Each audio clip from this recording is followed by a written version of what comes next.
नमस्कार, मैं हूं आकांक्षा और आप देख रहे हैं IBC 24 7 की बड़ी बात में आप सभी का स्वागत है। शुरुआत करेंगे इस बुलेटिन की बड़ी खबर के साथ। तो हर साल 25 जून को देश के आपातकाल के लिए याद किया जाता है। 1975 में इस दिन तत्कालीन प्रधानमंत्री इंदिरा गांधी ने देश में इमरजेंसी लागू की थी, जिसको लेकर लोकतंत्र सेनानी संघ के लोगों ने 25 और 26 जून को काला दिवस मनाने की घोषणा की है। इस दिन वो गांधी जी की प्रतिमा के सामने काला मास्क और काली पट्टी बांधकर काला दिवस मनाएंगे। लोकतंत्र सेनानी संघ के राष्ट्र सचिव मदन बाथम के मुताबिक देश भर में इस तरह से काला दिवस मनाया जाएगा। ग्वालियर में फूलबाग में मौजूद गांधी जी की प्रतिमा के सामने बैठकर ये काला दिवस मनाया जाएगा। साथ ही अगले दिन 26 जनवरी को गांधी जी को या फिर रानी लक्ष्मीबाई जी की समाधि पर मौन धरने पर बैठेंगे। आपको बता दें कि मध्य प्रदेश में 18,000 से ज्यादा लोकतंत्र सेनानी हैं, जिन्हें आपातकाल के समय जेलों में डाल दिया गया था। ये सहयोगी है ग्वालियर के लोकतंत्र सेनानी।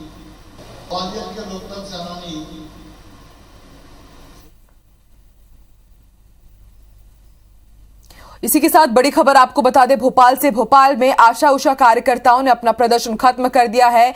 NHM की तरफ से आश्वासन मिलने के बाद प्रदर्शन खत्म करने का फैसला लिया गया है। रात करीब 8:30 बजे जब पुलिस प्रशासन लक्ष्मी कौरव को लेकर धरना स्थल पहुंचे थे, वहां आशा कार्यकर्ताओं ने लक्ष्मी कौरव का गुलदस्ता देकर स्वागत किया। इस दौरान लक्ष्मी कौरव के कहने पर धरना प्रदर्शन स्थगित कर दिया गया।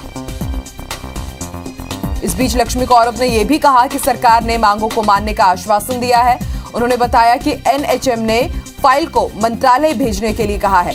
वहीं आशा उषा कार्यकर्ताओं ने यह भी कहा है कि यदि आश्वासन पूरा नहीं होता है तो फिर से बड़े स्तर पर धरना प्रदर्शन किया जाएगा।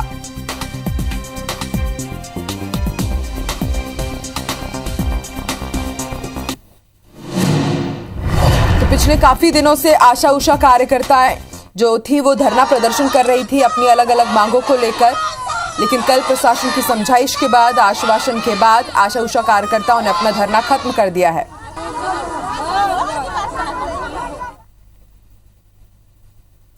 चलिए अब बात कर लेते हैं कोरोना अपडेट की। सबसे पहले आपको बता दें मध्य प्रदेश में पिछले 24 घंटे में कितने केसेस सामने आए हैं।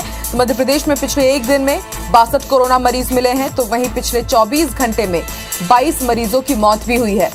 पिछले 24 घंटे में 255 मरीजों को डिस्चार्ज किया गया है और फिलहाल मध्य प्रदेश में एक्टिव मरीजों की संख्या 1,280 तक जा पहुंची है। ओवरऑल अगर आंकड़ों की बात करें तो अब तक 7,89,561 संक्रमित केस सामने आ चुके हैं और अब तक 7,79,432 मरीज स्वस्थ हो चुके हैं। मध्य प्रदेश में अब तक 8,849 मरीजों की मौत हुई है कोरोना के कारण। तो मध्य प्रदेश का कोरोना अपडेट हम आपको बता रहे हैं। धीरे धीरे कोरोना अब काबू में आ रहा है। एक दिन में 62 केस सामने आए हैं, वहीं 255 मरीज ठीक भी हुए हैं और एक दिन में पिछले 24 घंटे में 22 मरीजों की मौत हुई है कोरोना के कारण।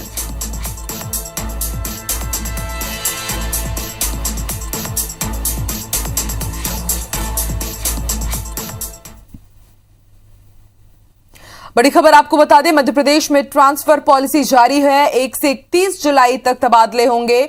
पहले अनुसूचित क्षेत्रों के जो खाली पद हैं उनको भरा जाएगा और कोरोना से गंभीर बीमार होने वालों को पहली प्राथमिकता दी जाएगी।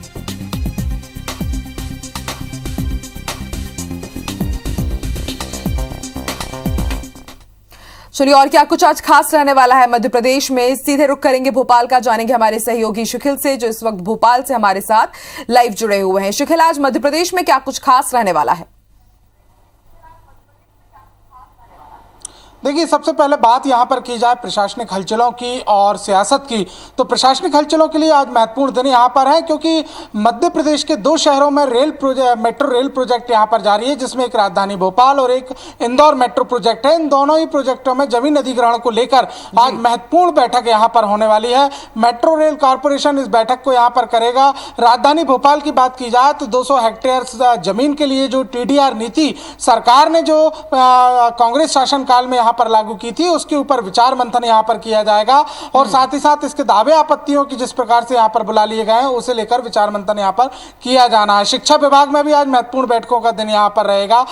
साफ तौर पर जो ऑनलाइन क्लासेस के लिए जिस प्रकार से शेड्यूल यहाँ पर तय यहाँ पर किया गया है तो उसका शुभारंभ पहले ही यहाँ पर हो चुका है, लेकिन कल से इसकी रूटीन प्रक्रिया यहाँ पर शुरू होने वाली है। कॉमर्स की स्टूडेंट्स का जो पहला सत्र है वो यहाँ पर शुरू किया जा रहा है। इसे कैरियर क्लासेस का नाम यहाँ पर दिया गया है। इसे देखकर यहाँ पर बैठक की जाएगी। नगरीय प्रशासन विभाग में भी आज महत्वपूर्ण बैठकों का दिन यहाँ पर है। नगरीय प्रशासन विभाग की बातचीत की जाए तो अमृत योजना के आधार पर कार्यों का क्रियान्वयन किया जाएगा। वही बात अगर सियासी हलचलों की देखी यहाँ पर जाए तो प्रदेश कार्य समिति को लेकर जो बैठकों के दौर यहाँ पर जारी है उसे लेकर एक अनौपचारिक बैठकें और औपचारिक बैठकों के दौर भी यहाँ पर चल रहे हैं। आज भी प्रदेश कार्यालय बीजेपी प्रदेश कार्यालय में जो नेताओं की और प्रदेश पदाधिकारियों की जो जमावट है वो आज यहाँ पर दिखाई देगी। मुख्यमंत्री शिवराज सिंह चौहान जिस प्रकार से उन्होंने संकल्प यहाँ पर लिया है कि प्रतिदिन एक पौधा यहाँ पर रोपण करेंगे, ऐसी सूचना है कि यह कार्यक्रम आज भी यहाँ पर जारी रहेगा। स्मार्ट रोड या स्मार्ट पार्क पे सीएम शिवराज सिंह चौहान जो है वो पौधारोपण यहाँ पर कर सकते हैं। बात कोरोना की जाए और खासतौर से जो डेल्टा प्लस वेरिएंट जिस प्रकार से मध्य प्रदेश में यहाँ पर हावी है उसे देखते हुए भी आज महत्वपूर्ण दिन यहाँ पर है। समीक्षा यहाँ पर होनी है प्रदेश स्तरीय। इसका ये जो समीक्षा है ये चिकित्सा शिक्षा मंत्री विश्वास सारंग यहाँ पर लेंगे और जिस प्रकार से कोरोना के केसेस तो लगातार कम हो रहा है लेकिन मौत के आंकड़े अभी तक कम यहाँ पर नहीं हो पा रहे हैं और उसके बाद डेल्टा प्लस वेरिएंट का जो खतरा है वो प्रदेश पे लगातार यहाँ पर मंडरा रहा है। केंद्रीय स्वास्थ्य मंत्रालय ने पहले ही अलर्ट की बात यहाँ पर जारी कर दी थी, प्रदेश ने भी अलर्ट यहाँ पर जारी कर दिया है, उसे लेकर भी समीक्षा बैठक यहाँ पर की जाएगी। तो ये तमाम खबरें हैं जो आज मध्य प्रदेश की सियासत और प्रशासनिक रूप से यहाँ पर सामने यहाँ पर रहेंगी। गृह मंत्रालय की ओर मैं आपको एक बात बता दूं कि गृह मंत्रालय ने भी आज जिस प्रकार से ट्रांसफर पॉलिसी यहाँ पर आई है उसमें भी गृह मंत्रालय के जो नियम है उनको अलग यहाँ पर रखा गया है। तो समझा सकता है कि आज विभागीय बैठकों का दौर रहने वाला है और इसके अलावा आज कई बड़ी सियासी हलचल भी होगी। बहुत बहुत शुक्रिया हमारे साथ जुड़ने के लिए। चलिए बढ़ते हैं आगे और अब बात कर लेते हैं छत्तीसगढ़ की बड़ी खबर। आपको बता दें मुख्यमंत्री भूपेश बघेल आज से 15 दिनों तक सभी विभागों की समीक्षा बैठक करने वाले हैं और इस बैठक में विभागीय मंत्री, अधिकारी और एक्सपर्ट भी शामिल होंगे। इसके अलावा आपको यह भी बता दें मुख्यमंत्री भूपेश बघेल आज नामांतरण, बंटवारा, सीमांकन और अबूझमाड़ में दिए जा रहे पट्टों की प्रगति की समीक्षा भी करेंगे। इसी तरह 26 जून को गोधन न्याय योजना की समीक्षा की जाएगी। इसके साथ ही स्वराजी गांव योजना, वृक्षारोपण प्रोत्साहन योजना, राजीव गांधी किसान न्याय योजना की समीक्षा होगी। 28 जून को खनिज विभाग, 29 जून को ऊर्जा विभाग, 30 जून को मनरेगा, रोजगार वृद्धि, गोठान आजीविका केंद्र की समीक्षा की जाएगी और आगे हर दिन नई नई योजनाओं की समीक्षा की जाएगी। तो आज से सीएम भूपेश बघेल हर रोज अलग अलग विभागों की अलग अलग योजनाओं की समीक्षा बैठक करेंगे। आज से 15 दिनों तक ये समीक्षा कार्य चलेगा। अलग अलग विभागों के कामकाज की समीक्षा होगी। अगर आज की बात की जाए तो आज नामांतरण, बंटवारा, सीमांकन पर चर्चा होने वाली है। विभागीय मंत्री इस दौरान वहां पे रहेंगे और उस विभाग से संबंधित जो अधिकारी हैं वो भी उस बैठक में मौजूद रहेंगे। मंत्री और विधायक दोनों को ही मौजूद रहने के लिए कहा गया है। तो अलग अलग दिन तय किए गए हैं अलग अलग योजनाओं की समीक्षा करने के लिए। 8 जुलाई को वन पर्यावरण, एनआरडीए, आरडीए छत्तीसगढ़ गृह निर्माण मंडल और 9 जुलाई को पाटन विधानसभा में संचालित कार्यों की समीक्षा की जाएगी।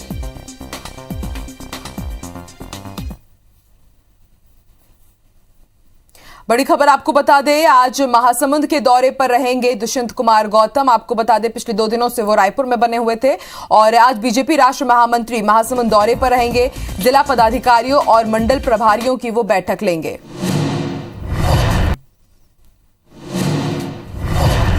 तो बड़ी खबर आपको बता दें, आज राष्ट्र प्रभारी महामंत्री दुष्यंत कुमार गौतम महासमुंद के दौरे पर रहेंगे।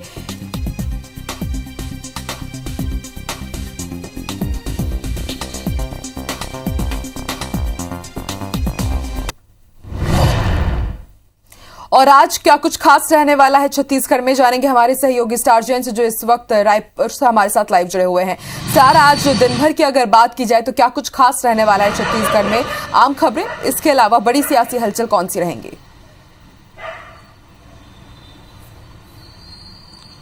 देखिए, बड़ी खबरों की बात करें तो मुख्यमंत्री भूपेश बघेल ने पिछले कुछ दिनों में लगातार अलग अलग जिलों को विकास कार्यों की सौगात दी थी। अब 15 दिन तक लगातार वो मैराथन बैठक लेंगे, अलग अलग विभागवार और जिले वाइज बैठक लेंगे और वहां पे किस तरीके की विकास कार्य किए जा रहे हैं, उसकी क्या प्लानिंग है, उसको लेकर समीक्षा की जाएगी। सरकार की जो योजना है उसको अमली जामा पहनाने में कहाँ कुछ दिक्कतें आ रही है या फिर आम जन की जो कार्य है या दूसरी योजनाएं हैं, प्रोजेक्ट जो अधूरे पड़े हैं, उसमें कहाँ कुछ दिक्कतें आ रही है, इन तमाम चीजों पर समीक्षा की जाएगी। अलग अलग दिन अलग अलग तय किए गए हैं। 15 दिन तक ये मैराथन बैठक चलनी है, जिसकी शुरुआत आज से होने जा रही है। इसके अलावा बीजेपी लगातार फील्ड में है और कहीं न कहीं अपनी सक्रियता लगातार बढ़ाई रखी है। कल राष्ट्रीय महामंत्री जो दुष्यंत कुमार वो आए हुए थे और उनका ये दौरा आज भी है। कल उन्होंने बैठक ली थी, आईटी सेल की बैठक ली थी, विधायक दल की बैठक ली थी, तो आज महासमुंद के दौरे पर वो जा रहे हैं। आपको बता दूं, महासमुंद काफी चर्चा में रहा है पिछले कुछ दिनों में, राजनीतिक हलचल से रूप से देखा जाए तो उस लिहाज से उनका दौरा भी काफी महत्वपूर्ण है। साथ ही साथ बीजेपी के जो नेता है लगातार अलग अलग मुद्दों पर कांग्रेस को घेरते आ रहे हैं, कांग्रेसी नेताओं को घेरते आ रहे हैं। आज भी जो राष्ट्रीय महासचिव है सरोज पांडे, वो एक प्रेस कॉन्फ्रेंस लेने जा रही है और उसके माध्यम से वो कहीं न कहीं सरकार पर हमला बोलेंगी। ये जो लगातार बीजेपी सक्रियता दिखाई है। इसके अलावा आपको बता दूं, लोकतंत्र सेनानी जो संस्था है वो भी आज एक काला दिवस मनाने जा रही है और वन विभाग अपनी एक महत्वपूर्ण योजना आज से शुरू करने जा रहा है, पौधा तुंहर द्वार। सरकार का ये नारा है कि तुंहर द्वार मतलब हर सरकार की जो योजनाएं हैं या जिससे आम जनता को फायदा होता है या आम जनता के हित के जो कार्य है वो आपके द्वार तक पहुंचा रही है सरकार। और इसी कड़ी में वन विभाग के द्वारा पौधा तुंहर द्वार योजना भी आज से शुरू की जा रही है, जिसके तहत जो वृक्षारोपण कार्य वृहद रूप से किया जाना, उसके तहत जो पौधे हैं वो लोगों के घर तक पहुंचाए जाएंगे। तो ये तमाम कुछ बड़ी खबरें हैं जिसको लेकर दिन भर लगातार अपडेट आएंगे और जैसे अपडेट आते जाएंगे अपने दर्शकों तक हम पहुंचाएंगे। जी बिल्कुल स्टार, जैसे ही इन तमाम खबरों के अपडेट आएंगे फॉलो अप हम अपने दर्शकों तक जरूर पहुंचाएंगे। आपसे भी हम ताजा जानकारी लेते रहेंगे। फिलहाल पूरी बातचीत के लिए, जानकारी के लिए शुक्रिया आपका। चलिए अब छत्तीसगढ़ का कोरोना अपडेट हम आपको बता दें। छत्तीसगढ़ में पिछले 24 घंटे में 317 केसेस सामने आए हैं और इसके साथ पिछले 24 घंटे में 8 मरीजों की मौत हुई है और रिकवरी रेट काफी अच्छा है छत्तीसगढ़ का। 24 घंटे में 605 मरीजों को डिस्चार्ज किया गया है और फिलहाल छत्तीसगढ़ में एक्टिव मरीजों की संख्या 7,314 तक जा पहुंची है। कुल आंकड़ों की अगर बात की जाए तो अब तक छत्तीसगढ़ में 9,92,391 केस सामने आ चुके हैं और 13,415 मरीजों की मौत हो चुकी है और अब तक 9,71,662 मरीज स्वस्थ हो चुके हैं।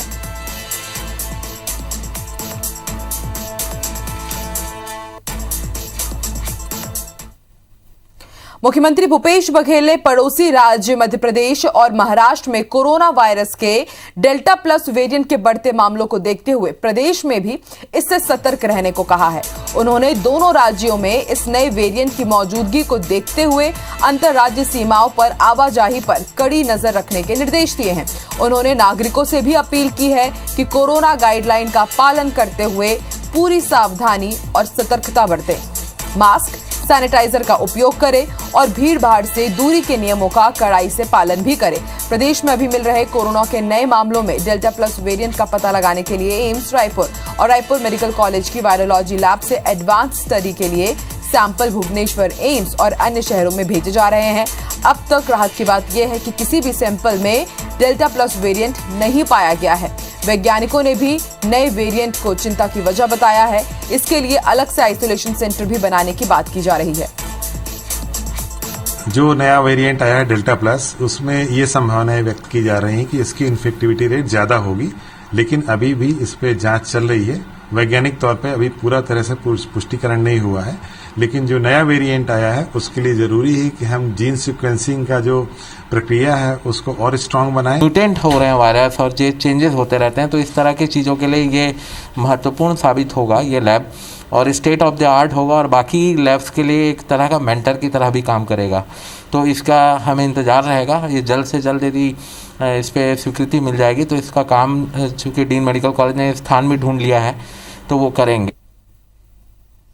छत्तीसगढ़ में अब 17.5 साल की उम्र पूरी कर चुके किशोरों को भी कोरोना का टीका लगाया जाएगा। स्वास्थ्य विभाग ने इस संबंध में आदेश जारी कर दिया है और कहा है कि ऐसे किशोर उम्र के लोग जो जनवरी साल 2022 में 18 साल के होने वाले हैं या फिर जिनका जन्म साल 2003 या उसके पहले हुआ है, वो सभी www.cowin.gov.in पोर्टल में रजिस्ट्रेशन कर सकते हैं या फिर टीकाकरण केंद्र में अपना आधार कार्ड या फिर कोई दूसरा आइडेंटिटी कार्ड दिखाकर रजिस्ट्रेशन और टीकाकरण करा सकते हैं।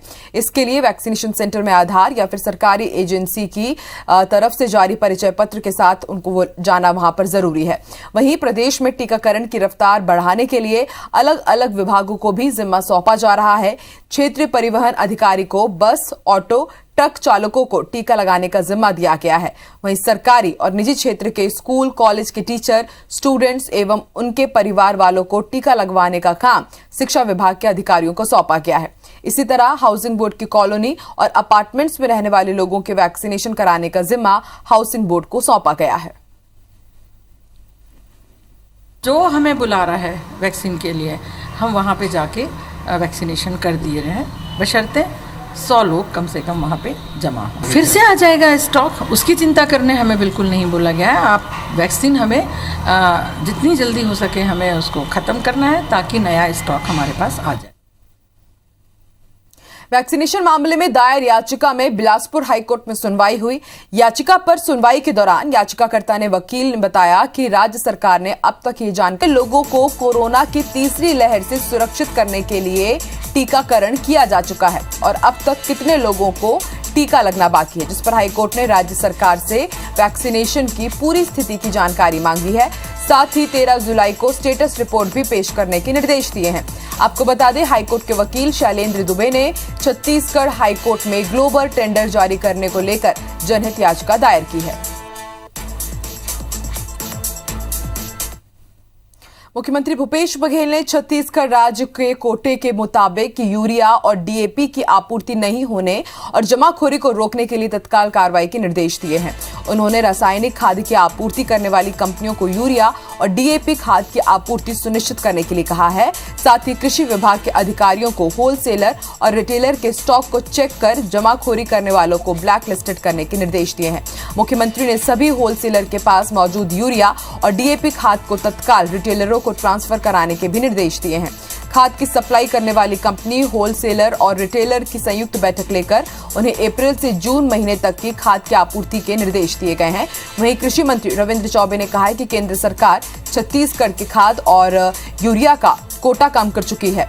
मामले पर भाजपा सांसदों को केंद्र पर दबाव बनाना चाहिए। कलेक्टरों को निर्देश दिया हुआ है कि जहां भी इस प्रकार की कोई जमाखोरी जैसी शिकायत आएगी उसके खिलाफ सख्त कार्रवाई किया जाए। उसके बावजूद भी खाद की कमी से छत्तीसगढ़ के किसानों के सामने संकट है।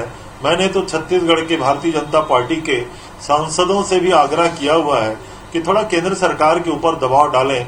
यदि उनकी बात कोई दिल्ली में सुनता है तो उम्मीद करेंगे कि खाद की पूर्ति हो जाए। बारिश शुरू होने के साथ ही धान की बुआई शुरू हो गई है, लेकिन रायगढ़ जिले की समितियों में अब तक पर्याप्त मात्रा में खाद नहीं पहुंचा है। पिछले साल की तुलना में इस साल महज 25% खाद की सप्लाई ही हो पाई है।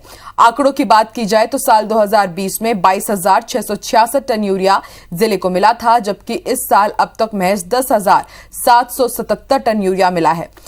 इसी तरह सुपर फॉस्फेट, डीएपी, एनपीके और पोटाश भी की जो मात्रा है वो कम है और इस मात्रा में से सप्लाई किया जा रहा है। वहीं किसानों को अब तक महज 8,459 टन खाद का ही वितरण हो पाया है। ऐसे में किसान समितियों के चक्कर काटने को मजबूर हैं। बीजेपी का आरोप है कि कांग्रेस की सरकार आने के बाद हर साल खाद की किल्लत हो रही है। वहीं कांग्रेस ने बीजेपी के आरोपों को सिरे से खारिज कर दिया है। अधिकारी खाद का आवंटन सुचारू रूप से होने का दावा कर रहे हैं।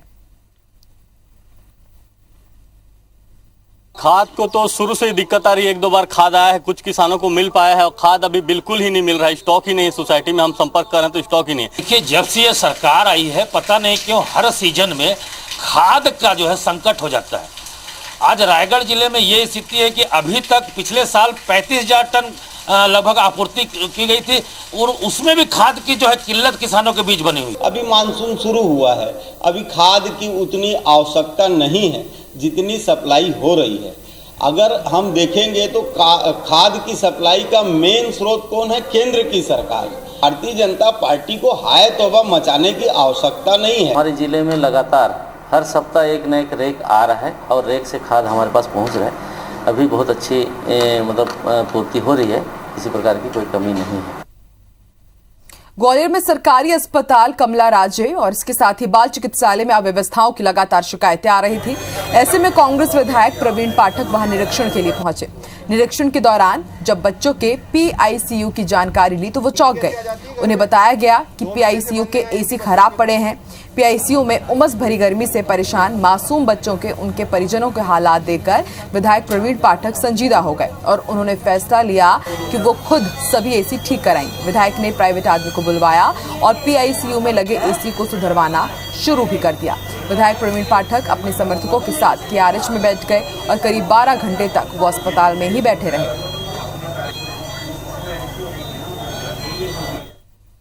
आज जब स्वयं मैंने मुआयना किया तो आईसीयू की दर्दनाक स्थिति देखकर मैं हतप्रभ रह गया और हम सब ने मिलकर कोशिश की कि हम लोग प्राइवेटली ही टेक्नीशियन, इलेक्ट्रीशियन लेकर आएंगे।